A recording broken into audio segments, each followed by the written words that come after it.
রাজনৈতিকভাবে আওয়ামী লীগকে নিশ্চিহ্ন করা গেলেই কেবল ফ্যাসিবাদ থেকে পুরোপুরি মুক্তি মিলবে। এজন্য সবাইকে সোচ্চার হওয়ার আহ্বান জানিয়েছেন বিএনপি মহাসচিব মির্জা ফখরুল ইসলাম আলমগীর। এ সময় দেশকে এগিয়ে নিতে ফেব্রুয়ারিতেই নির্বাচন আয়োজনের তাগিদ দেন তিনি। ২৪-এর গণঅভ্যুত্থানে স্বৈরাচারের বুলেট উপেক্ষা করে রাজপথে নামে ছাত্র জনতা। আন্দোলনের এক পর্যায়ে ৫ই আগস্ট পতন হয় শেখ হাসিনা সরকারের। গণঅভ্যুত্থানের বর্ষপূর্তিতে এসব বীর সন্তানদের স্মরণে বিএনপির মাসব্যাপী কর্মসূচির অংশ হিসেবে রাজধানীর উত্তরায় ঢাকা মহানগর উত্তর বিএনপির সমাবেশ। সমাবেশের শুরুতে বক্তব্য রাখেন গণঅভ্যুত্থানে নিহতদের স্বজনরা। জোর দাবি জানান ২৪-এর এই ন্যাক্কারজনক হত্যাকাণ্ডের দৃষ্টান্তমূলক শাস্তির। আমাদের শহীদ সন্তানরা এই দেশের গর্ব, এই দেশের সাহস, এই দেশের অহংকার।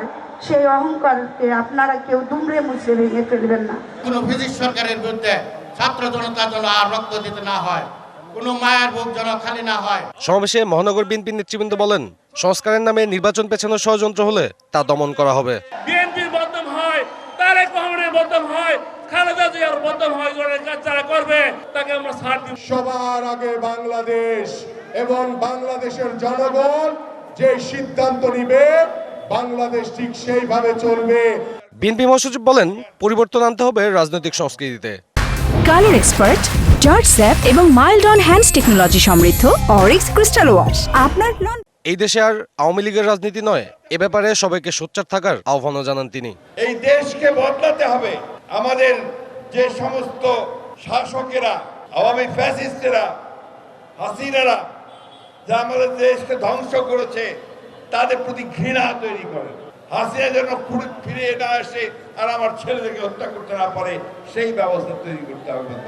দেশকে এগিয়ে নিতে নির্বাচন ও নির্বাচিত সংসদ দরকার বলে মন্তব্য করেন বিএনপি মহাসচিব। ভয়ঙ্কর একটা ফ্যাসিবাদ হাত থেকে আমরা আপাতত মুক্তি পেয়েছি। এই মুক্তি তখনই চূড়ান্ত হবে যখন তাদেরকে আমরা রাজনৈতিকভাবে সম্পূর্ণ নিশ্চিহ্ন করতে পারব। যারা ব্যাংক লুট করে, যারা চাঁদাবাজি করে, যারা মানুষের সম্পত্তি লুট করে নিয়ে যায়, তাদের বিরুদ্ধে আমাদের কোন রকমের আপোষ থাকবে না। আগামী ফেব্রুয়ারি মাসে নির্বাচন হবে, মধ্যবর্তী সময়, তাই না?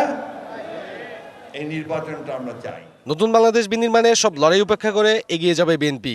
এ নিয়ে দলের নেতাকর্মীদের ঐক্যবদ্ধ থাকার আহ্বানও জানান বিএনপি মহাসচিব। তারেক রহমান সাহেব দেশে আসবেন। সাব্বির রোজ, ডিবিসি নিউজ, ঢাকা।